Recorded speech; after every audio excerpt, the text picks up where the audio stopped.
والذين من دونه بل الظالمون في ضلال مبين. إن الحمد لله نحمده ونستعينه ونستغفره ونعوذ بالله من شرور أنفسنا ومن سيئات أعمالنا.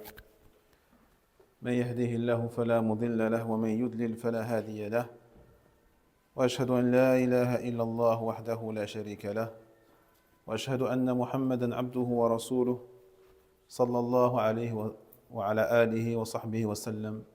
PDF الحركات. الحمد لله. يا أيها الذين آمنوا اتقوا الله حق تقاته ولا تموتن إلا وأنتم مسلمون. يا أيها الناس اتقوا ربكم الذي خلقكم من نفس واحدة وخلق منها زوجها وبث منهما رجالا كثيرا ونساء، واتقوا الله الذي تساءلون به والأرحام إن الله كان عليكم رقيبا. يا أيها الذين آمنوا اتقوا الله وقولوا قولا سديدا يصلح لكم أعمالكم ويغفر لكم ذنوبكم، ومن يطع الله ورسوله فقد فاز فوزا عظيما. أما بعد، فإن أصدق الحديث كتاب الله، وخير الهدي هدي محمد صلى الله عليه وسلم، وشر الأمور محدثاتها وكل محدثات بدعة وكل بدعة ضلالة وكل ضلالة في النار. حمانا الله وإياكم من النار. فأحبتي الكرام، ما زلنا ندرس هذه الرسالة المباركة ألا وهي أصول السنة، وقد نعتمد على شرح فضيلة الشيخ سليمان الرحيلي حفظه الله تعالى. فقبل أن نستمر هذه الدروس، من يستطيع أن يذكر لنا الأصول التي مرت بنا؟ نعم أخي العزيز. أولا التمسك بما كان عليه أصحاب رسول الله صلى الله عليه وسلم. أحسنت. الأصل الأول الذي ذكرناه هو التمسك بما كان عليه صحابة رسول الله صلى الله عليه وسلم. Donc, le premier fondement qu'on a vu hier soir, le fait de s'attacher à ce sur quoi étaient les compagnons du messager d'Allah alayhi as-salatu was-salam. والأصل الثاني، نعم أخي أحسنت، الاقتداء بهم. Donc les prendre pour modèle, exemple, les imiter dans tous les domaines, pas seulement dans la croyance, pas uniquement dans la pratique ou pas uniquement dans le comportement, mais bien dans la croyance, dans la pratique, dans le comportement, dans l'éthique, dans la moralité, dans la dignité, dans tout. طيب. الأصل الثالث مهدي ترك البدعة، le fait de délaisser l'innovation. وما هي البدعة؟ C'est quoi une bid'a يا إخوتي في الله؟ أريد التعريف للبدعة. Que deux frères. Je m'entends tout le monde. أخي عزيز. Tout ce qui est nouveau dans la religion, tout ce qu'on ajoute. Très bien, ما شاء الله. ما أحدث في الدين ليس له أصل. Tout ce qui a été innové, inventé, rajouté dans la religion et qui n'a aucun fondement. Et on avait vu qu'il y avait deux types de bid'a, deux types d'innovation. Quels sont-ils? Allez, je vais entendre tout le monde, Inch'Allah. Les deux types d'innovation. Tfaddal.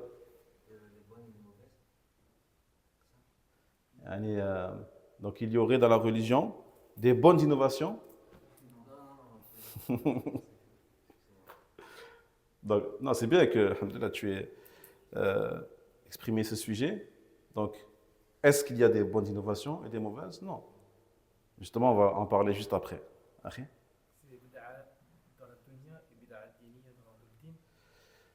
Naam, bien sûr. Donc ce qui est interdit, c'est laquelle?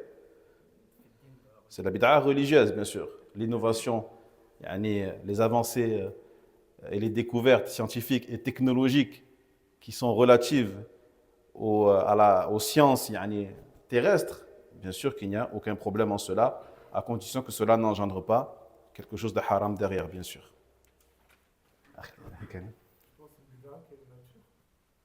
C'est-à-dire?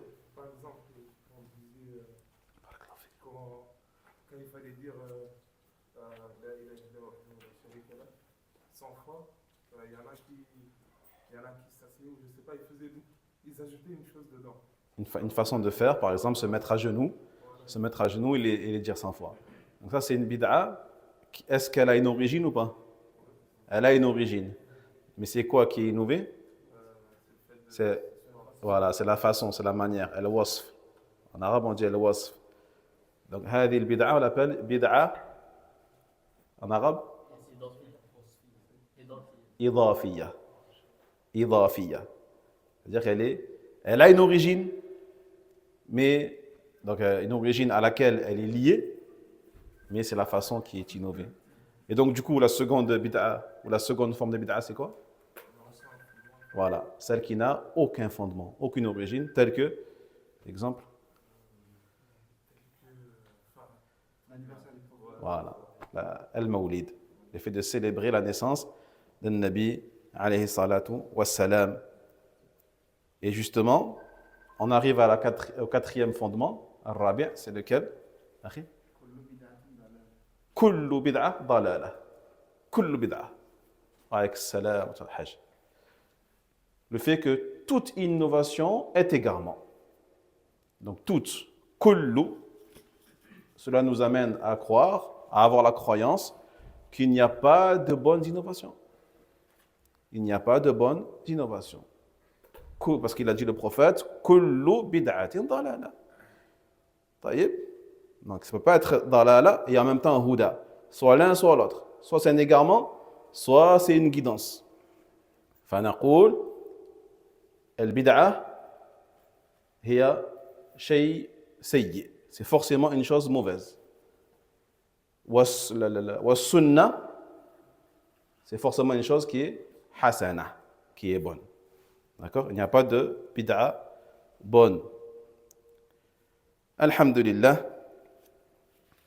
يقول هنا عبد الله بن مسعود رضي الله عنه قد أصبحتم على الفطرة قد أصبحتم على الفطرة يعني على الإسلام النقي على الإسلام النقي بما جاء به محمد صلى الله عليه وسلم وإنكم ستحدثون ويحدث لكم فإذا رأيتم محدثة فعليكم بالهدي الأول. Il dit à propos de l'innovation, Ibn Mas'ud, radiyallahu anhu, il a dit, vous vous êtes retrouvés sur al-fitra, c'est-à-dire sur l'islam pur, originel, avec lequel est venu le prophète sallallahu alayhi wa sallam. Mais il leur dit, wa innakum satuhdithuna. Donc bien sûr, Ibn Mas'ud ne parle pas sous l'effet de la révélation. C'est un compagnon, ce n'est pas un prophète. Mais pourquoi il se permet de dire cette chose-là? D'où prend-il cette information-là? D'où prend-il l'information qu'après lui, viendront des gens qui vont innover dans la religion? Du prophète, sallallahu alayhi wa sallam. D'accord? Et notamment concernant les hadiths, et bien de la division de la communauté en plusieurs groupes, et ainsi de suite. Donc Ibn Mas'ud, il leur dit, وَإِنَّكُمْ سَتُحْدِثُونَ. Certes, vous avez découvert l'islam pur de Muhammad, alayhi salam, mais vous allez un jour vous mettre à innover. سَتُحْدِثُونَ وَيُحْدَثُ لَكُمْ. طيب أي ستحدثون أمورا مخالفة للسنة وما كان عليه النبي صلى الله عليه وسلم. Donc il leur dit, vous allez certes inventer, c'est-à-dire des choses contredisant la sunna et s'opposant à ce sur quoi était le prophète alayhi salatu wassalam. Puis il dit وَيُحْدَثُ لَكُمْ أي يحدث الأمراء منكم والحكام منكم وذو الرأي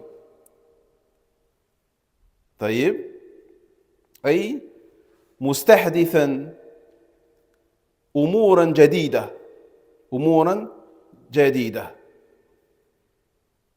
Puis il dit وَيُحْدَثُ لَكُمْ et on va inventer pour vous. C'est-à-dire les gens se mettront à inventer, mais aussi les leaders des musulmans, les responsables des musulmans, les imams, les chefs, les dirigeants vont eux aussi instaurer et établir des choses dans la religion eh bien, qui n'existaient pas à l'époque des Sahaba, radiyallahu anhum. Donc on a deux formes d'innovation.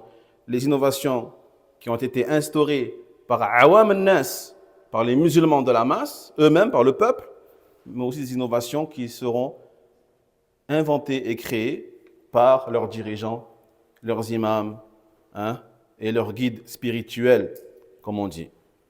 Puis il dit فَإِذَا رَأَيْتُمْ مُحْدَثًا mais lorsque vous verrez justement ces choses-là nouvellement inventées, فَعَلَيْكُمْ بِالْهَدِي الْأَوَّلِ vous devrez à ce moment-là vous attacher, vous cramponner à la première guidance qui est celle du prophète sallallahu alayhi wa sallam. وقال رضي الله عنه إنا نقتدي ولا نبتدي إنا نقتدي ولا نبتدي. Donc il dit nous n'avons comme seule possibilité de suivre et d'imiter. نقتدي ولا نبتدي et nous n'avons pas le droit d'innover ou de créer quoi que ce soit ou de prendre un chemin autre que celui des compagnons radiyallahu anhum. انتبهوا يا إخوة المتكلم صحابي أي ابن مسعود صحابي من أجل الصحابة رضي الله عنهم وأفقه الصحابة قال إنا نقتدي ولا نبتدي ونتبع ولا نبتدع ولن نضل ما تمسكنا بالأثر. Donc écoutez bien la parole d'Ibn Mas'ud qui était un compagnon parmi les compagnons les plus nobles et ceux qui étaient les plus versés dans la science, dans la pratique, dans la compréhension et dans la da'wah ila Allah subhanahu wa ta'ala. Qu'est-ce qu'il dit? Nous ne faisons que suivre et nous ne prenons pas un chemin autre que le suivi scrupuleux du prophète sallallahu alayhi wa sallam et de ses compagnons. Wa nattabi' wa la nabtadi'. Et nous suivons, les traces, et nous n'innovons pas. Wa lan nadilla ma tamassakna bil athar. Et nous ne nous égarerons jamais tant que nous nous accrocherions au athar, aux traces, au pas du messager d'Allah alayhi salatu wassalam. فهذا هو أصل السنة والجماعة. Donc ceci c'est l'un des fondements des gens de la sunna et du rassemblement sur la vérité. وما أجمل قول الحسن البصري رضي الله عنه. C'est quoi ce bruit? Non, c'est l'écran, bon, ouais. Et pourquoi ça fait ça? C'est silencieux, ouais. Oui. Connexion, se connecter. Je sais pas pourquoi ça fait ça bruit. طيب. فقال الإمام الحسن البصري رحمه الله السنة والذي لا إله إلا الله هو بين الغالي والجافي فاصبروا عليها رحمكم الله فإن أهل السنة كانوا أقل الناس فيما مضى وهم أقل الناس فيما بقي الذين لم يذهبوا مع أهل الإتراف في إترافهم ولا مع أهل البدع في بدعهم وصبروا على سنتهم حتى لقوا ربهم سبحانه وتعالى نسأل الله الثبات.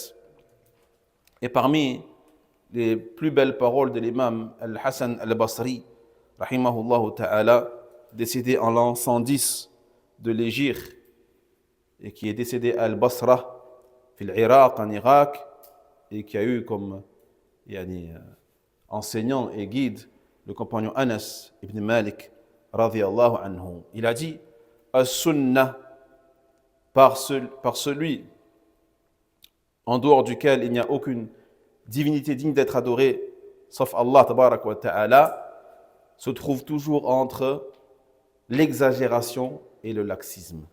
La sunna se trouve entre l'exagération et le laxisme, entre les deux extrêmes. Fasbiru alayha, patientez donc sur elle, qu'Allah soit clément envers vous. Car les gens de la sunna étaient les moins nombreux avant et seront toujours les moins nombreux après. Fima baqi. Et ce jusqu'à la fin des temps, ikhwati fillah. Alladhina lam yadhabu. Et c'est qui? Ahl sunnah, ceux qui ne sont pas allés avec les gens des patients, les gens qui ont dans le cœur la dunya, et ceux qui ne sont pas allés avec les gens de l'innovation, avec leurs innovations, et qui ont patienté sur leur sunnah jusqu'à ce qu'ils aient rencontré leur Seigneur. Subhanahu wa ta'ala. Qu'Allah nous raffermisse et nous mette parmi eux.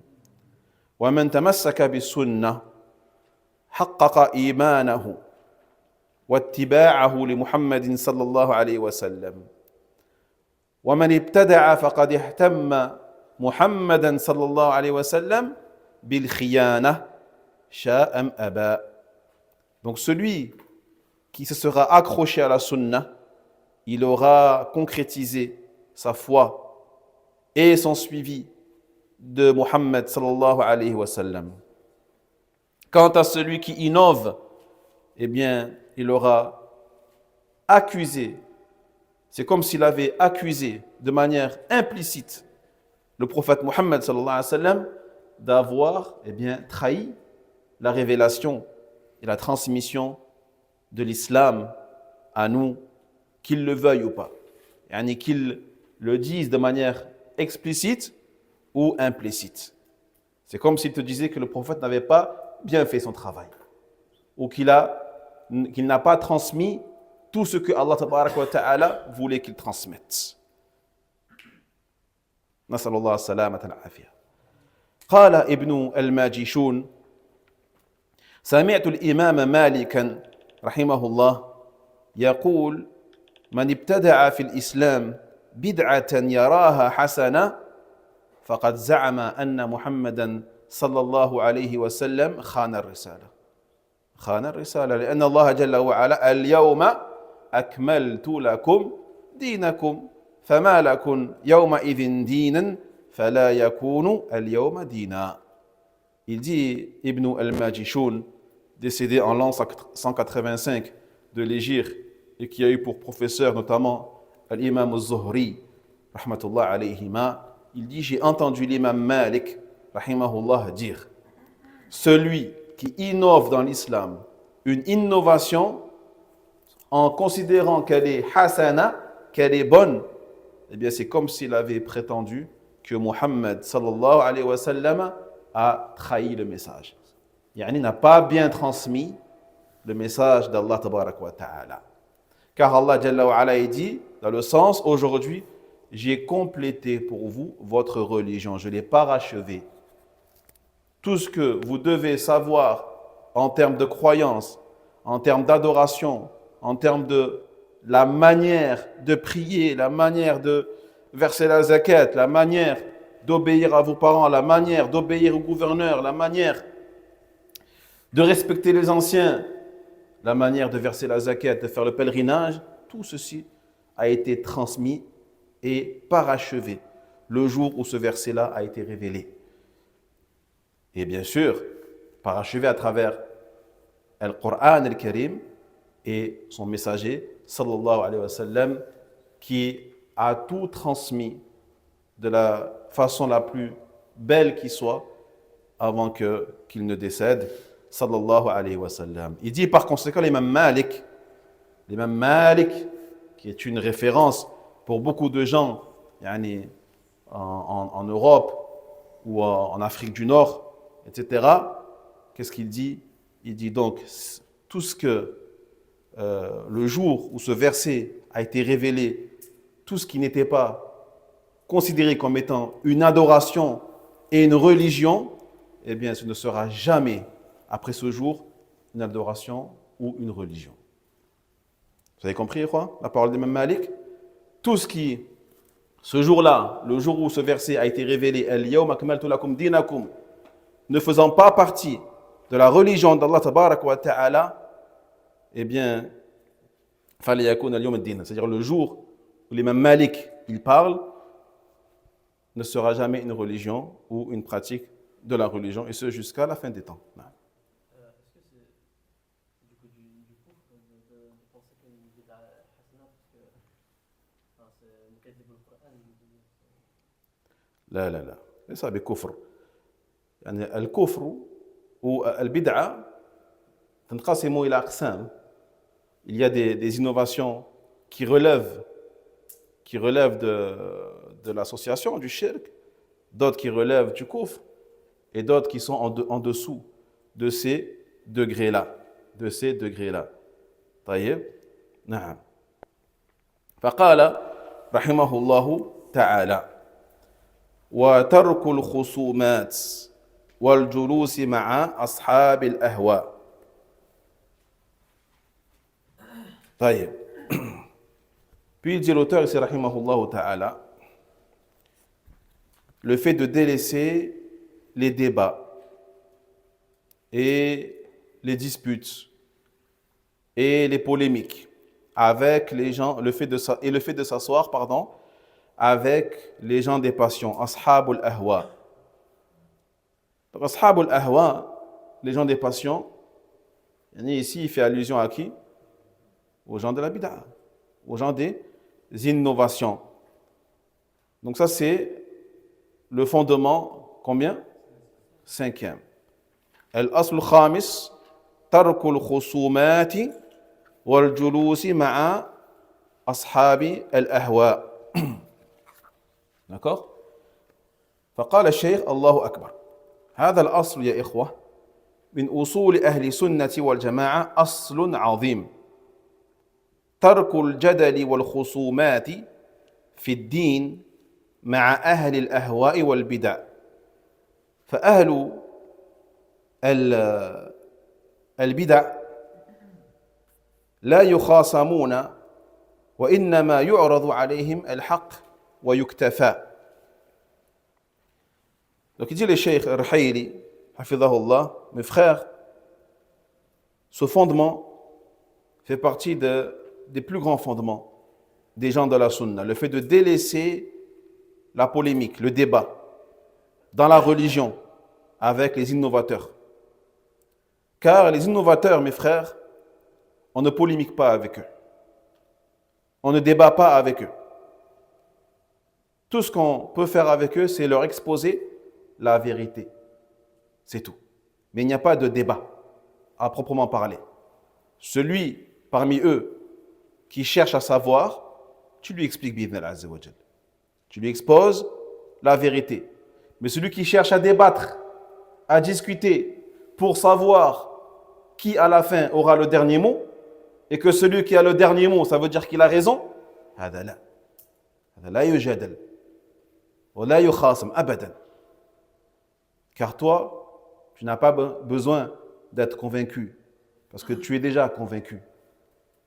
Mais celui qui veut débattre pour savoir qui aura le dernier mot, soit il est dans le doute, donc il cherche à se rassurer ou autre, ou soit il veut juste prendre le dessus sur la personne et faire preuve d'orgueil et de condescendance et de supériorité.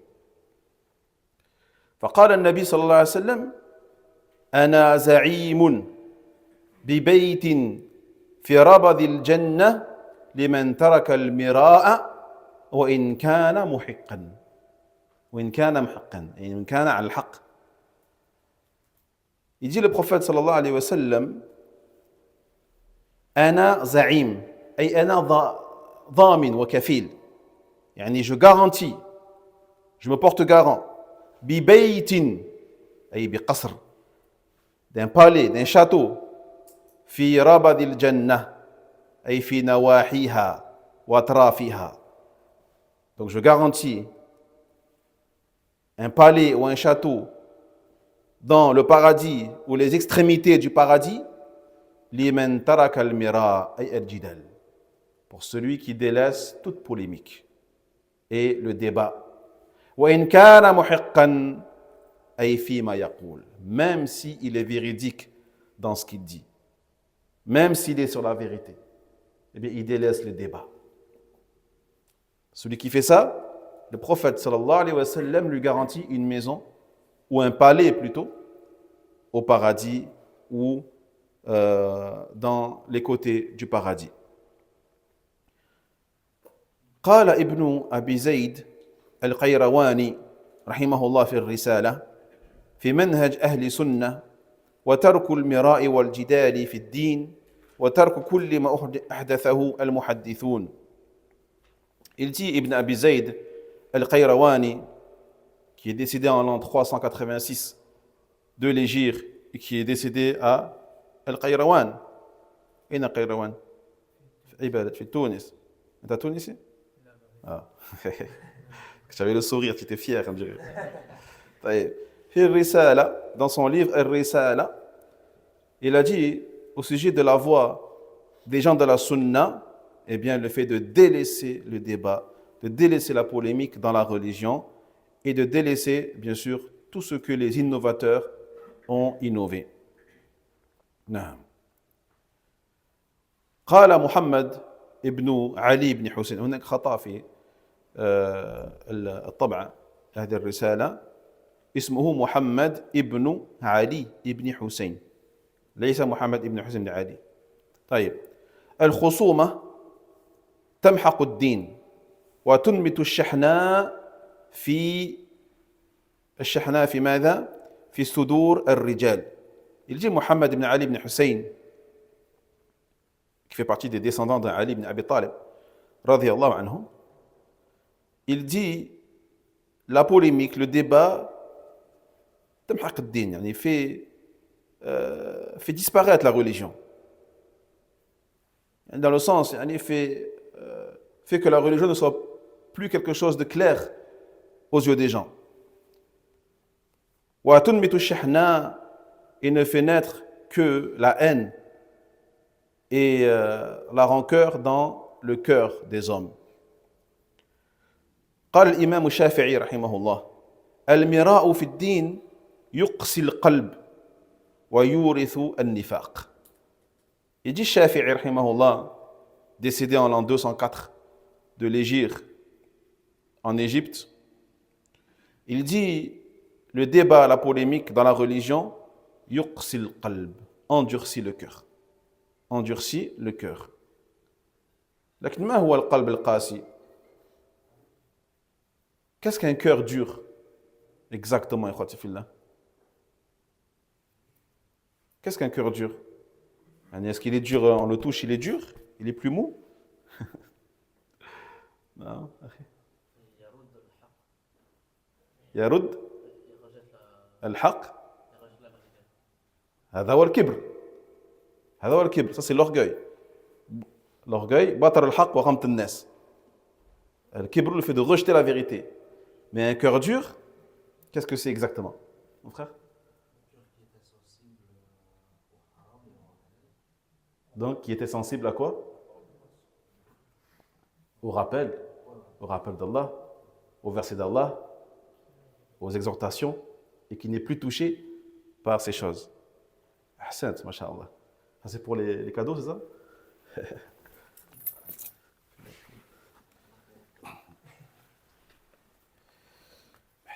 Tiens un mouchoir, s'il te plaît.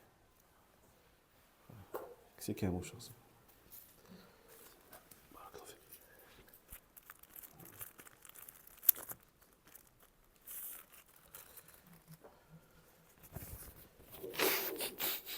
Donc il dit ici, le débat, la polémique rend le cœur dur. وَيُورِثُ النِّفَاقِ et fait naître, fait apparaître l'hypocrisie. Fait apparaître l'hypocrisie. فأهل الأهواء كما قلت يعرض عليهم الحق وتقام عليهم الحجة من قادر لكن لا يخاصمون لأن مخاصمتهم لا تفيدهم شيئا. Donc les gens de l'innovation, comme nous l'avons dit, on leur expose la vérité. Et on leur expose les preuves, les arguments pour celui, bien sûr, qui en a la capacité. Mais on ne débat pas avec eux. On ne fait pas de débat, comme ils font beaucoup aujourd'hui, dans les réseaux, par exemple. Tous les réseaux qui existent, moi je ne les connais pas bien, mais je sais qu'il y a beaucoup de débats de plus en plus entre certaines personnes qui se réclament de la sunna, avec le Qur'aniyin, avec des fois même des khawarij, ou même des fois avec des apostats murtaddin qui ont renié l'islam après avoir été musulmans. Qu'Allah nous en préserve. Après, il n'y a rien d'étonnant que tu vois après cela, eh bien, des gens qui s'éloignent de la religion, des gens qui arrêtent la prière, des gens qui ont des shubuhat dans le cœur. Ce n'est pas étonnant car ils n'ont pas respecté l'un des grands fondements de la sunna, qui est le fait de délaisser ces choses-là. طيب. ومن أجمل قول بعض مشايخنا استحبهم إلى طريقك ولا تنزل إلى طريقهم أو اسحبهم اسحبهم إلى طريقك ولا تنزل إلى طريقهم. Certains parmi les mashayikh disaient ou disent une belle parole, ils disaient attire-les vers ta voie, attire-les vers ton chemin, mais ne te rabaisse pas à aller dans leur chemin. Et parmi leur voie et leur méthodologie, le débat, la discussion. Qui aura le dernier mot? Qui va être le plus éloquent? Qui va le mieux parler? Et souvent dans ces discussions-là, celui qui aura le dernier mot sera celui qui parlera le mieux, qui sera le plus éloquent. Mais est-ce que l'éloquence est une preuve de vérité? Non. C'est même, comme il a dit le prophète sallallahu alayhi wa sallam, inna min al-bayani la sihra. L'éloquence est une forme de sorcellerie. C'est une forme de sorcellerie. Car avec elle, tu peux faire passer le mensonge comme étant une vérité. Et la vérité comme étant un mensonge, juste avec la parole. Voyez? نعم. فاسحبهم إلى طريقك أي بعرض السنة ولا تنزل إلى طريقهم فتخاصمهم بنفس طريقهم فإنهم لا ينتفعون بذلك شيئا وهم يخوضون في آيات الله بغير علم فلا تخذ معهم. Donc attire-les vers ta voie en leur exposant la sunna et ne descends pas en empruntant leur chemin, en débattant avec eux de la même manière qu'eux, car ils n'en profiteront pas. C'est des gens qui parlent sur la parole d'Allah, sur les versets d'Allah sans science. Donc ne reste pas avec eux en faisant la même chose. وقد تمكنهم عند خصومتك لهم من عرض باطلهم على مسامع الناس فقد يقع ذلك في قلوب الناس وقد تقود بعض الناس إلى السقوط في البدعة بسبب مخاصمتك لأهل الأهواء. Et en plus, en débattant avec eux sur les réseaux, donc en public, il y a des spectateurs, il y a du public derrière. Eh bien, tu leur donnes l'occasion, de quoi? D'exposer leurs ambiguïtés, d'exposer leurs égarements, d'exposer leurs innovations aux oreilles du public, c'est-à-dire des gens de la masse qui n'ont pas les bagages nécessaires pour entendre ces choses-là. Donc tu seras une des causes une des causes de quoi? Eh bien, que ces shubuhat, que ces mensonges, eh bien, se posent dans le cœur des gens. Et tu seras une des causes, du coup, peut-être de les conduire à tomber dans les mêmes égarements que ces gens-là. طيب فقال أبو قلابة لا تجالسوا أصحاب الأهواء ولا تجادلوهم فإني لا آمن أن يغمسوكم في ضلالهم أو يلبسوا عليكم ما تعرفون. Il dit à Abu Qilaba, décédé en l'an 104 de l'Égypte au Sham et qui a eu pour professeur le compagnon Anas ibn Malik radiyallahu anhu. Donc c'est un quoi? Abu Qilaba? Tabi'i, c'est un tabi'i. Il dit, ne vous asseyez pas avec les gens de l'innovation et ne polémiquez pas avec eux, ne débattez pas avec eux, car j'ai peur que ces gens-là vous plongent dans leurs égarements et qu'ils camouflent leurs mensonges dans ce que vous connaissez déjà.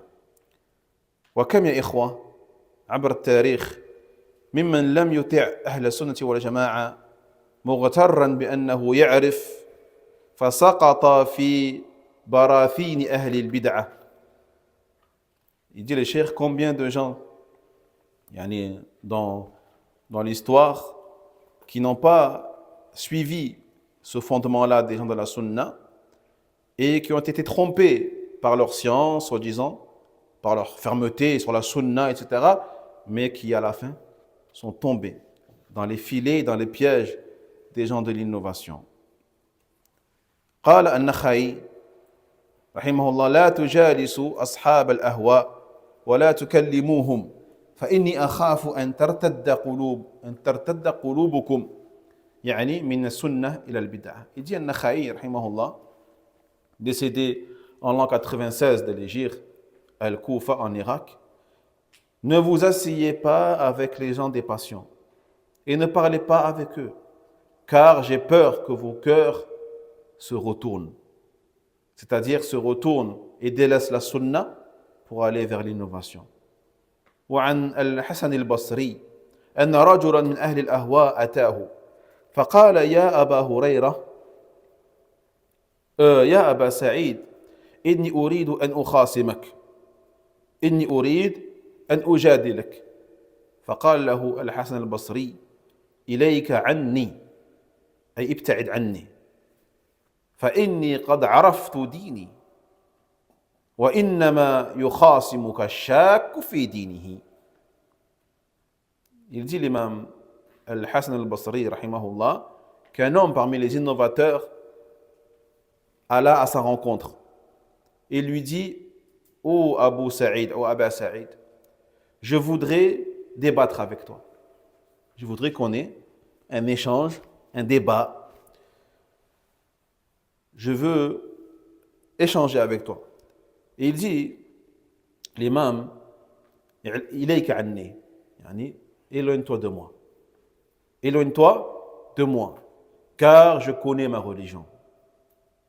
Je connais ma religion. Je n'ai pas besoin de discuter ou de débattre sur ma religion, car je la connais. Je la connais avec des preuves, des sources claires qui remontent jusqu'au prophète Mohammed sallallahu alayhi wa sallam. Et ne débattra avec toi que quelqu'un qui doute dans sa religion. قيل للحكم ابن عتيبة ما أضطر الناس إلى هذه الأهواء أن يدخلوا فيها ما الذي قادهم إلى الدخول في الأهواء قال الخصومات. On dit Al-Hakam ibn Utayba rahimahullah, qui est décédé en l'an 115 de l'Égypte Al-Koufa, il dit qu'est-ce qui a contraint, ou on lui dit pardon, qu'est-ce qui a contraint les gens à entrer dans ces innovations ou avec les gens de la bid'a? Qu'est-ce qui les a conduits à entrer dans ces innovations-là? Il répondit Al-Khusumat, les débats. Ce sont les débats. قال الفضيل بن عياض رحمه الله لا تجادلوا أهل الخصومات فإنهم يخوضون في آيات الله. Il dit, Al-Fudayl ibn Iyad, décidé en l'an 187 de l'égir à la Mecque, ne débattez pas avec les débatteurs, car ces gens-là parlent sur les versets d'Allah bighayri ilm, sans science, sans fondement, sans méthodologie conforme à la sunna et sans la compréhension des pieux prédécesseurs rahimahumullah ta'ala. وجاء في طبقات الحنابلة أن الإمام أحمد سئل يا أبا عبد الله أكون في مجلس ليس فيه من يعرف السنة غيري فيتكلم مبتدع فيه أأرد عليه؟ فقال رضي الله عنه ورحمه لا تنصب نفسك لهذا أخبره بالسنة ولا تخاصمه. Puis l'imam Ahmed un jour fut interrogé et on lui dit Ya Aba Abdallah, si je suis dans une assise dans laquelle je suis le seul à connaître la sunna et qu'un innovateur parle, est-ce que je lui réponds? Est-ce que dois-je le réfuter ou pas? Il dit ou dois-je polémiquer avec lui? L'imam Ahmed rahimahullah lui répond ne mets pas ta personne en péril. Akhbirhu, informe-lui de la sunna, mais ne débat pas avec lui. Ne débat pas avec lui. S'il veut débattre, lève-toi et pars. وهذا يفسر مراد الإمام أحمد هنا مراد أئمة السنة هنا. نعم. والأمر الثاني مجالسة أصحاب الأهواء فإن من يجالس صاحب بدعة لا يسلم. Et également le fait de non seulement de débattre avec eux, mais également de s'asseoir avec eux, car celui qui s'assoit avec eux, il ne sera pas à l'abri. Il ne sera pas à l'abri. Y a-t-il des situations où la discussion, le débat sera permis? Non.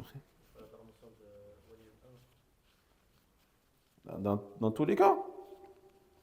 Yani, si tu te trouves dans un endroit public, un endroit public ou privé d'ailleurs, et tu te retrouves confronté à des gens yani, qui veulent discuter avec toi des sujets, est-ce que dans tous les cas, tu ne parles pas avec eux? Ou est-ce que tu leur exposes la vérité et tu pars? Qu'est-ce que tu fais?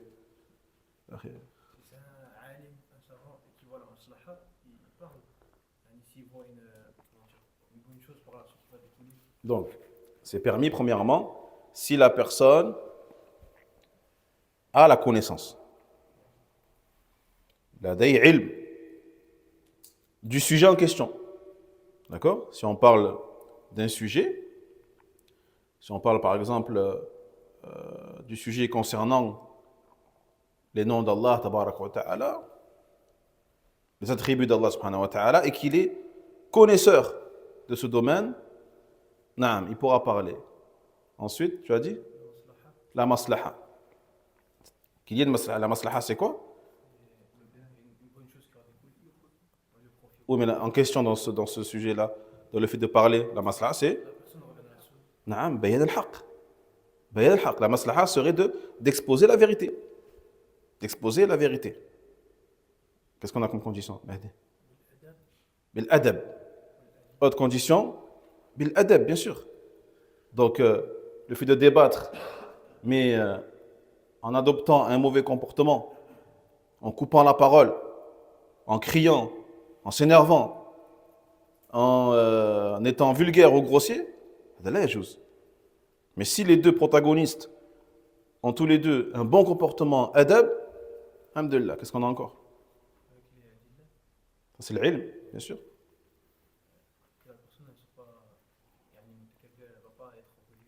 Ça, c'est l'adab.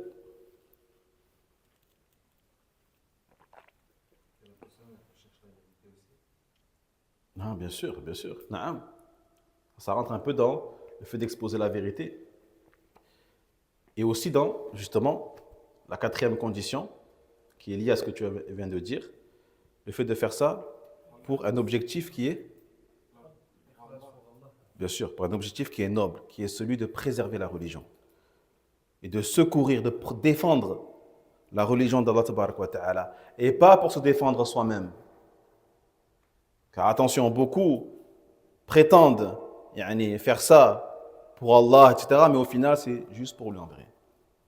C'est pour s'élever, c'est pour se montrer supérieur aux autres et meilleur que les autres. Hadala yajouz. Donc les 4 conditions, c'est ça.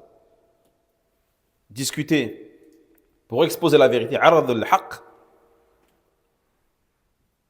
Deuxième condition, avoir la science et la connaissance du sujet en question. Troisième condition, le faire pour secourir la religion d'Allah Tabaraka wa Ta'ala et pas sa personne, ou son madhab, ou son école, ou sa chaîne. Et quatrièmement, le faire avec adab, avec toujours un comportement noble, respectueux et honorable. S'il manque une de ces conditions-là, c'est interdit. فقال سفيان الثوري من جالس صاحب بدعة لم يسلم من إحدى ثلاث إما أن يكون فتنة لغيره إذا كان يدخل ويخرج على أهل الأهواء وهو رجل صالح عند الناس سيقولون لو كان فيهم شيء ما جالسهم فيكون فتنة لغيره وإما أن يقع في قلبه شيء فيزل به فيدخله الله النار وإما أن يقول والله ما أبالي ما تكلموا به وإني واثق بنفسه فمن أمن الله على دينه طرفة عين سلبه إياه. Il dit Sufyan al-Thawri, rahimahullah, décédé en l'an 161 de l'Hégire al-Basra et qui a eu pour professeur notamment l'imam Malik, rahimahullah. Il dit celui qui s'assoit auprès des gens de l'innovation, il n'est pas à l'abri de 3 choses. La première, d'être une tentation pour les autres. D'être une fitna, une tentation pour les autres. C'est-à-dire que lorsque les gens vont le voir entrer et sortir avec les gens de l'innovation, s'asseoir avec les gens de l'innovation, alors que lui, il est connu pour être quelqu'un de la sunna, quelqu'un de pieux, quelqu'un de vertueux parmi les gens, qu'est-ce qu'ils vont dire les gens? Ils vont dire, si lui, il reste avec eux, eh bien c'est qu'eux aussi sont comme lui, donc il sera du coup une fitna pour les autres. Une fitna pour les autres.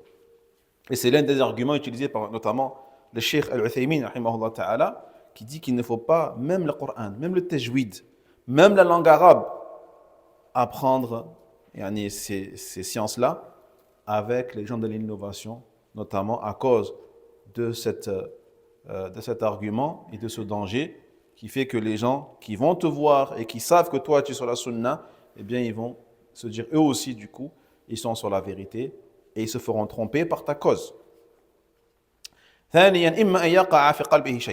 Deuxièmement, eh bien, que se mette dans ton cœur quelque chose. À force de rester avec eux, à force de t'asseoir avec eux, de parler avec eux, eh bien, tu risques toi aussi de glisser avec eux. De glisser avec eux et qu'au final, tu meurs sur ces choses-là et que Allah tabarak wa ta'ala te châtie à cause de cela. Et troisième chose à laquelle n'est pas à l'abri celui qui fait ça, eh bien, celui qui dit Wallahi, moi, je ne fais pas attention à ce qu'ils disent. Je reste avec eux, je bois le café avec eux, je bois le thé avec eux, je me balade avec eux, je fais du sport avec eux. Mais je me fiche de ce qu'ils disent. Pourquoi? Parce que ana wathiq bi nafsi. J'ai confiance en moi. Je sais ce que je vaux. Je suis quelqu'un de ferme. Mais il dit ici, faman amina Allah ala dinihi. Celui qui se pense à l'abri du stratagème d'Allah. Tarfata ayni. Le temps d'un clin d'œil, salabahu iyyahu. Allah tabaraka wa ta'ala lui enlève ce qu'il avait. Allah lui enlève ce qu'il avait. Celui qui se croit à l'abri et qui ne se repose que sur soi et sur sa soi-disant science ou sa soi-disant fermeté et qui ne remercie pas Allah tabaraka wa ta'ala et qui oublie que s'il est sur la bonne voie, ce n'est que grâce à Allah. Ce n'est que grâce à la grâce d'Allah subhanahu wa ta'ala. Taïb? Naam, eh bien, il dit quoi ici? Le temps d'un clin d'œil, Allah lui enlèvera ce qu'il avait. C'est pour cela, remercie toujours Allah tabaraka wa ta'ala si tu es sur la vérité. Ihmadillah subhanahu wa ta'ala. Il ne fait jamais tes propres éloges. Jamais. Et aie peur toujours de glisser. Et dit, comme il a dit le prophète sallallahu alayhi wa sallam, Ya muqallib al-qulub, thabbit qalbi ala dinik. Ô toi qui retourne les cœurs, raffermis mon cœur sur ta religion. Donc si le prophète sallallahu alayhi wa sallam demandait ça à Allah tabarak wa ta'ala, alors que dire de nous? Que dire de nous, pauvres créatures? On dit quoi, Mahdi? C'est l'heure? 50. On fait 1 heure, non? Ou la 50? Hein? On fait 1 heure, Inch'Allah, on fait 1 heure. Comme ça, on est sûr de terminer.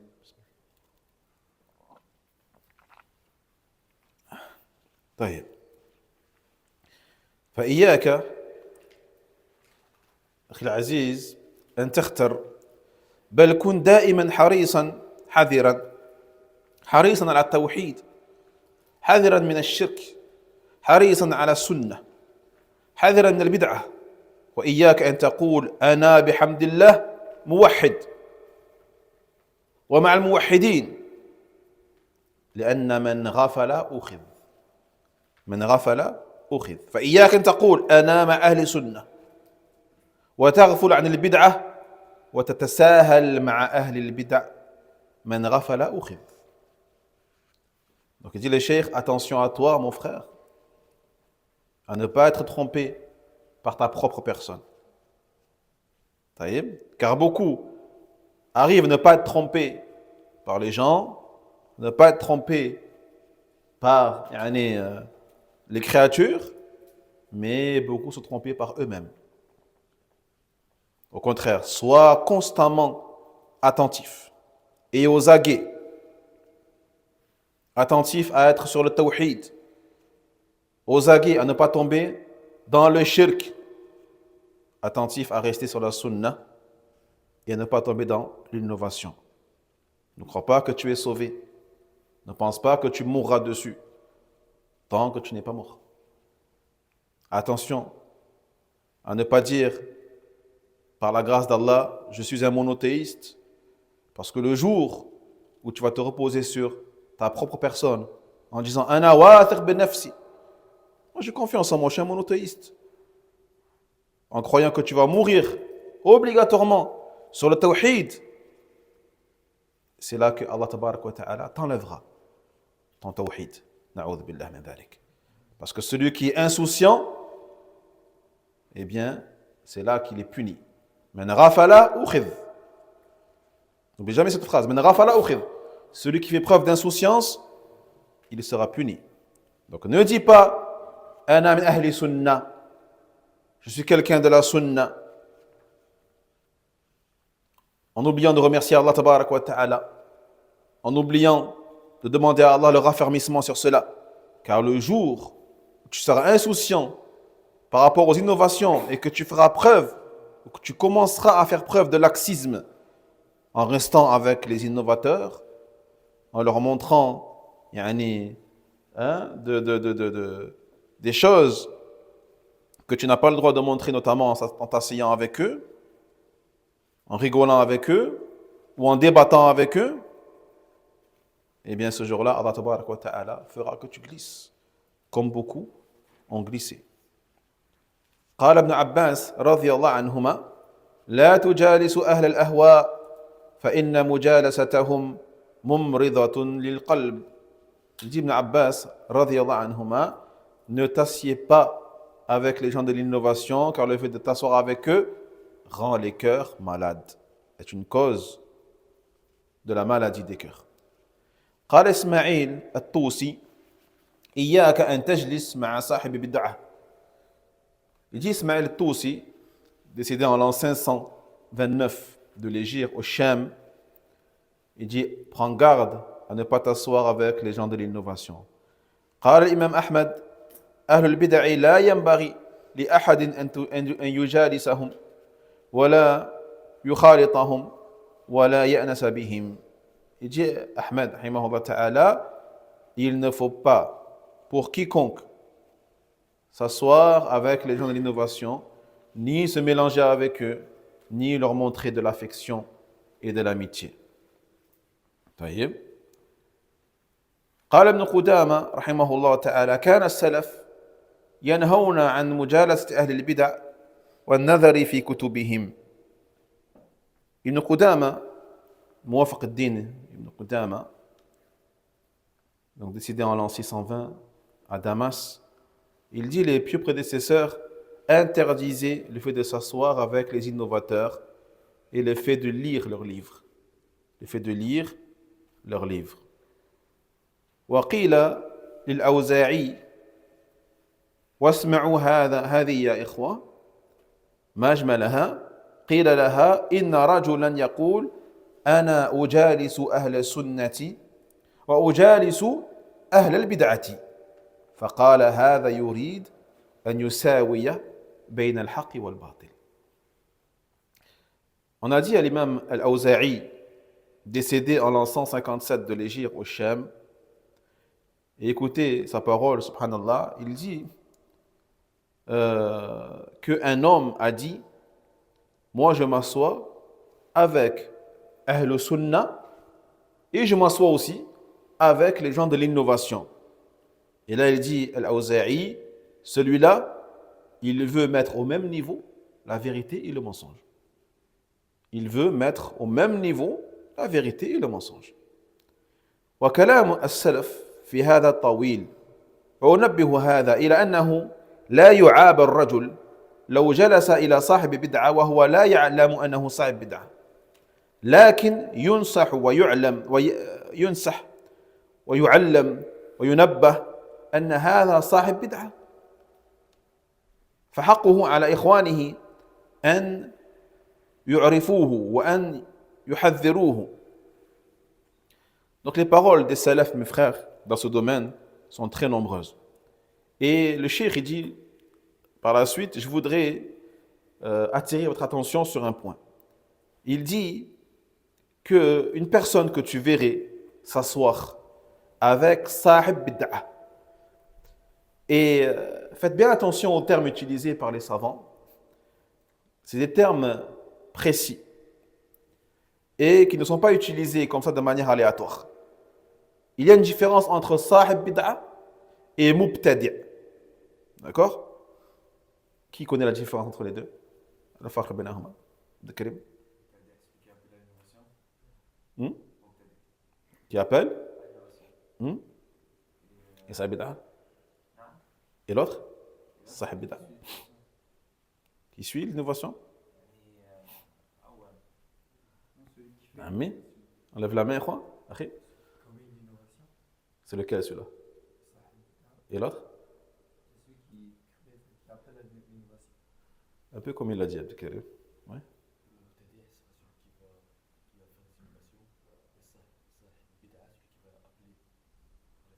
Le contraire de ce qu'il a dit.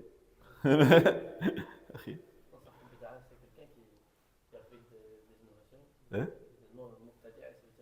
Il a inventé l'innovation, il a innové. C'est un peu ce qu'ils ont dit, tous. Sahib bid'a, c'est celui qui tombe dans une innovation, mais il ne va pas être dedans, il ne va pas pouvoir faire la bid'a. Et un muqtadi', c'est celui qui est tout dans la bid'a, etc. Même après, Khamat al-Hujj, etc., il va rester dedans. Ahsan, alhamdulillah. Ouais. Non, sahib bid'a, celui qui fait des bid'a. D'accord? Min al-awam. Celui qui fait des bid'a. يقال له هذا صاحب بدعة. طيب. Mais le mubtadi', c'est celui qui en fait, bien sûr, aussi. Mais celui avec qui on a parlé pour lui exposer la vérité, on lui a présenté les preuves, les arguments, et qu'il les a bien compris,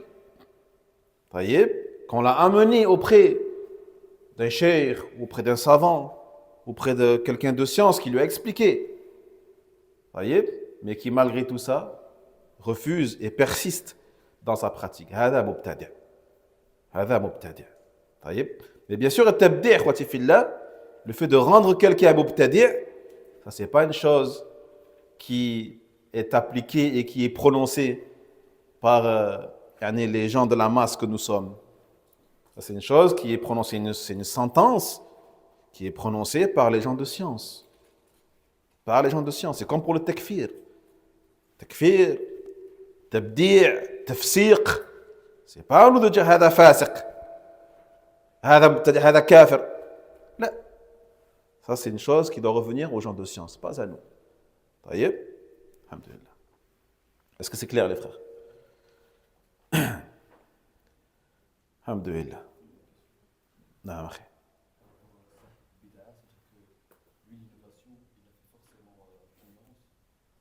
C'est ça. C'est une personne à qui on n'a pas exposé la vérité et que les gens de science ne sont pas prononcés sur ça, son statut et son état. D'accord? Oui, alhamdulillah. C'est pour ça qu'il dit le cheikh, une personne qui reste avec sahib bid'a, quelqu'un qui fait des innovations, il se peut qu'il ne sache pas que c'est quelqu'un de l'innovation, justement. Donc on ne dit pas de lui, hada sahib bid'a, parce que tu l'as vu rester avec quelqu'un de la bid'a. Ça ne marche pas comme ça. On doit d'abord le conseiller. On doit attirer son attention sur le fait que la personne avec qui elle reste, c'est quelqu'un qui fait des innovations, donc de faire attention. Donc ses frères doivent le conseiller, doivent lui dire de la meilleure des manières, avec un adab, et doivent patienter avec lui.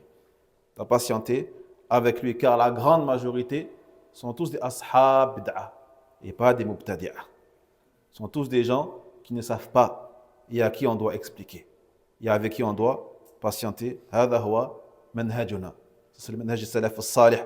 Et ce n'est en aucun cas la précipitation, en aucun cas le fait de s'empresser à condamner un tel ou un tel, et encore moins à le dénigrer, encore moins à le boycotter, encore moins à ne pas lui passer le salam, et ainsi de suite parmi les comportements des musta'jilin, des gens qui s'empressent à cause de l'immaturité et de l'ignorance. Par exemple, les paroles de salaf qu'on a citées, etc., c'était plus pour viser les grosses têtes des bid'a comme Jahm ibn Safwan, Osman ibn Affan. Quoi comme parole exactement?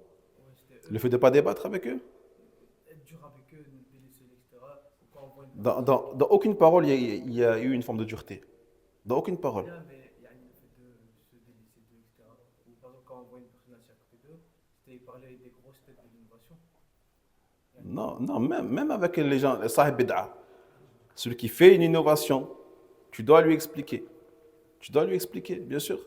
Et pour lui expliquer, tu seras forcément amené à rester un peu avec lui. طيب هذا هو الله أعلم.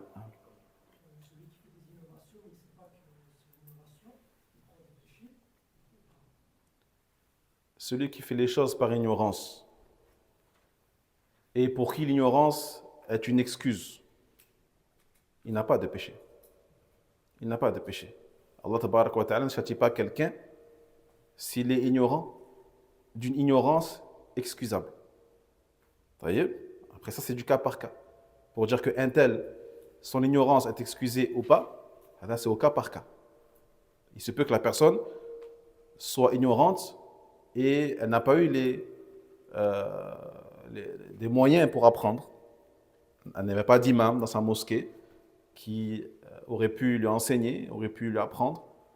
Elle n'a pas un entourage pour lui apprendre. On n'a pas pu poser les questions aux gens de science car elle n'avait pas les moyens, comme c'est le cas pour beaucoup parmi nos anciens qui n'avaient pas les moyens, ou d'imams qui auraient pu leur enseigner c'est quoi la sunna, etc.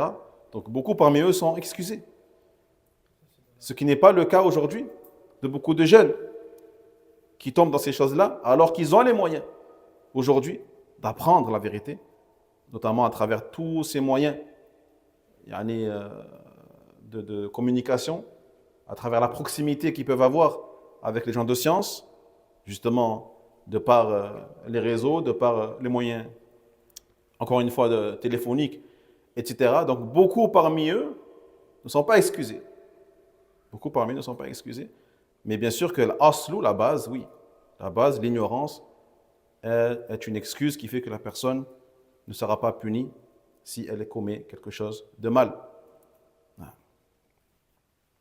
Quel conseil tu me donnerais afin d'apporter une vérité à nos anciens? Hmm. Quel conseil tu me donnerais? Le conseil, faites-leur des bisous, prenez-les dans vos bras et adoptez un bon comportement avec eux jusqu'à gagner leur cœur. Une fois que tu auras gagné leur cœur, tu pourras dire tout ce que tu veux avec eux. Aborder tawhid, shirk, bid'a, tout ce que tu veux. Taïb. Mais ça demande des années. Ça demande des années, bi'idhnillah azza wa jal. Ce sont nos anciens, ce sont des gens justement qui n'avaient pas les moyens d'apprendre pour la plupart. Et qui ont passé 40 ans, 50 ans dans ces choses-là. Tu crois que tu vas enlever ces choses-là en 3 jours ou là 3 mois? C'est pas possible. Non, il faut des années, alhamdoulilah. Il faut patienter avec eux. Il faut le respecter. Al-baraka ma'a akabirikum. Si tu veux la baraka, reste auprès de tes anciens. Reste auprès de tes anciens. Car ce n'est que l'ignorance qui les mène à ça. Mais malgré ça, ils ont énormément de biens, énormément de choses que nous pouvons apprendre d'eux, épuiser notamment leur comportement. Et beaucoup ont encore une bonne fitra.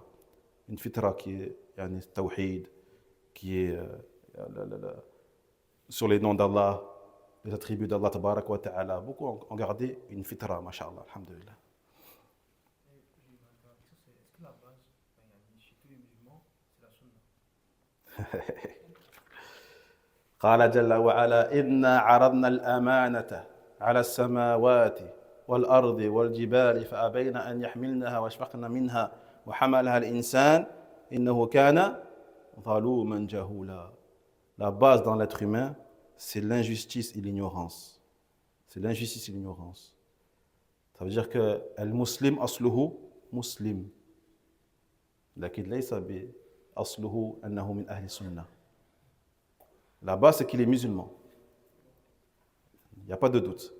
Mais on ne peut pas dire que c'est quelqu'un de la sunna tant qu'il n'a pas rempli tous les fondements qu'on est en train d'étudier. Parce que la base, comme il a dit Allah tabarak wa ta'ala, dans le sens, nous avons exposé al-amana, le dépôt de la soumission, de l'obéissance aux cieux, à la terre, aux montagnes, et ils ont refusé. Et en ont eu peur, mais l'être humain l'a accepté, car il est certes très injuste et très ignorant. هذا والله تعالى أعلى وأعلم وسبحانك اللهم بحمدك أشهد أن لا إله إلا أنت أستغفرك وأتوب إليك بارك الله فيكم.